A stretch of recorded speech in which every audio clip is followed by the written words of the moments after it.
Right away from that story, we will not relent in the fight against rogue churches. These are the words of Interior Cabinet Secretary Kithure Kindiki, who says false doctrines will be dealt with in a manner similar to terrorists. The fight against false churches comes in the wake of the ongoing Shakahola massacre that has seen more than 200 bodies exhumed so far. William Juma with more. Interior Cabinet Secretary Kithure Kindiki has insisted that the government will continue with the proposed religious reforms despite opposition by a section of clergy. Serikali ya Kenya itapambana vita vikali na watu wote ambao wamejificha katika dini, kuumiza na kuangamiza mioyo na maisha ya Wakenya. Speaking during the Sunday service at Victory Revival Church in Tharaka Nithi County, Professor Kindiki said the government cannot allow criminals to continue using religion to rob and kill Kenyans in the guise of preaching the word of God.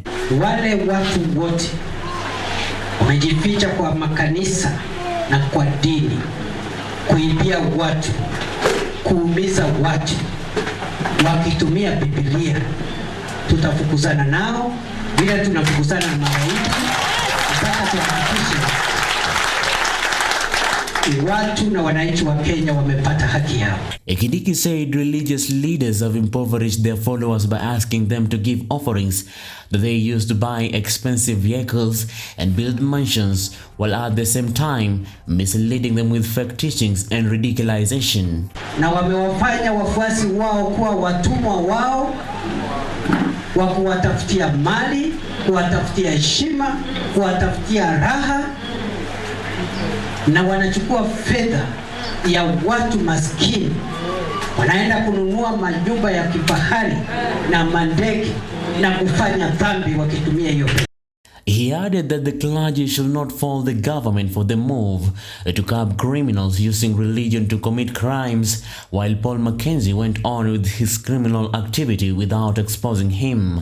Na labda angezuia yale maafa yafanyike, ama alikuwa na habari, hakutoa hiyo habari, ama akapewa habari, akaipuuza, ama akakula hongo, akasaidia wale wakora kufanya ile uhalifu, au maofisa lazima wawajibike na lazima watoke kazini. Kuhusu makanisa, kuna makanisa nyingi hapa.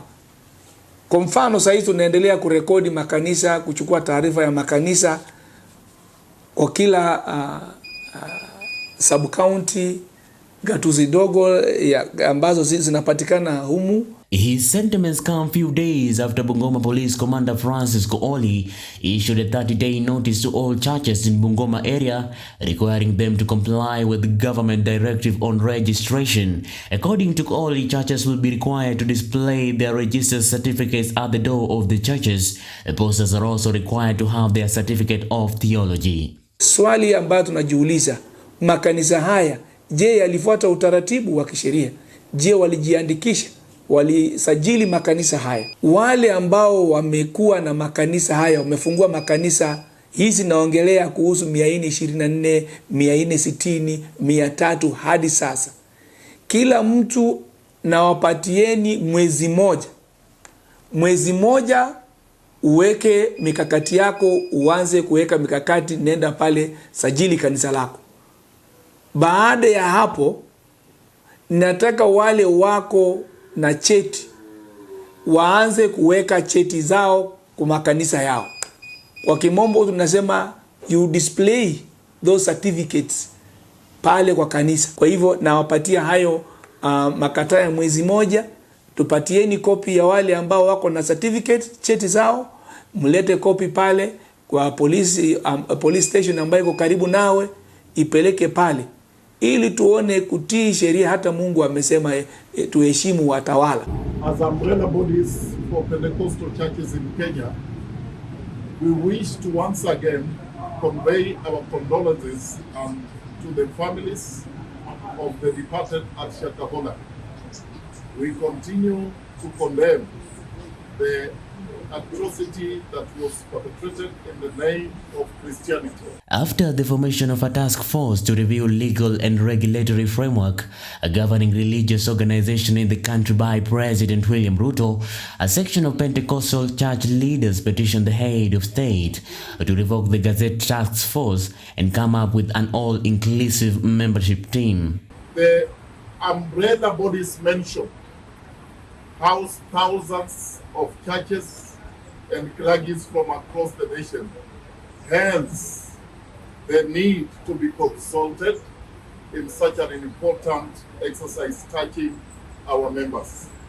In our view, the church is already regulated under Societies Act.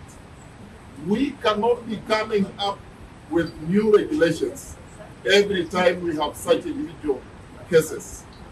The church should not be treated different from the rest when it comes to dealing with wrong elements in our society. While apologizing to Kenyans for the death, the CS said that any security or administration officer who aided or failed to prevent the crime will be sacked and taken to court for charges. Na sio hiyo peke yake. Wakitoka kazini, tutawatia mbaroni, tutawapeleka mahakamani, kwa sababu hakuna tofauti ya wale wauaji wa Shakahola na wale ambao labda walizembea kazini ama kukula hongo ama kukataa kutoa habari ama kupewa habari na kutuuza. Hakuna tofauti yao na yule bwana mkora anaitwa Mackenzie. And the promise that I am giving to the people of Kenya is that we will get to the bottom of this matter. He said that it is unfortunate that the Shakahola crime went on without the knowledge of security and administration officers, not even the Nyumba Kumi elders. I am taking responsibility that as president, this should not have happened. And certainly, some people who are responsible for this failure on the part of government will have to give an account, because it should not have happened when we have all the agencies. The cabinet secretary said that the rescue operation for the survivors in Shakahola forest will be extended at Tsavo National Park, where people being rescued are escaping. He noted that so far 235 bodies have been recovered and examination has been suspended to allow the post-mortem of near 121 bodies in order to create more space at the morgue, since there is a likelihood of recovery of more bodies. And I think that it will be important that if there could be more additional rescue teams, that could also be able to improve and help this team that is very dedicated and is working here very well. That's maybe another just lapse, but any other technological capabilities, we have actually been able to see that the team that is here is well capable. We are happy to know they also have a counseling team. The biggest request that is also needed that we've noted is an immediate setup of the police station. Penda kuelezea wananchi kwamba bado eneo hili linaendelea kuwa eneo ambalo ni la usalama na bado hakuna mtu yeyote anaruhusiwa kuingia pale ndani isipokuwa wale ambao wameruhusiwa ama maofisa ambao wanafanya kazi pale msituni. He said it is painful and traumatizing to see 60 bodies in one mass grave, including 4 innocent little children. I've also visited a mass grave that we have reliably been informed was carrying about 67 people who have been exhumed, and that particular place was called Bethlehem.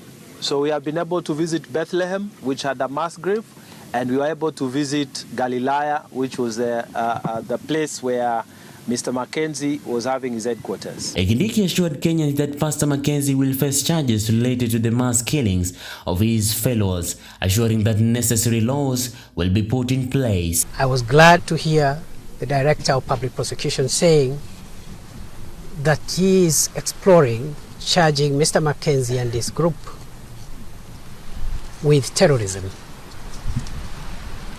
And I want to encourage the Director of Public Prosecution that it is not far-fetched to build a case of terrorism from what we have witnessed so far from this scene of crime. It is not impossible. And as I speak, we have opened a formal inquiry on one of the religious organizations also based here in Malindi, and already we are getting crucial leads that perhaps what Mr. Mackenzie was doing could just be a tip in the iceberg. For Maisha Prime, Maisha Television, my name is William Juma. We are ashamed that this has happened on our soil, but as I said again, we want to make sure that it doesn't occur again.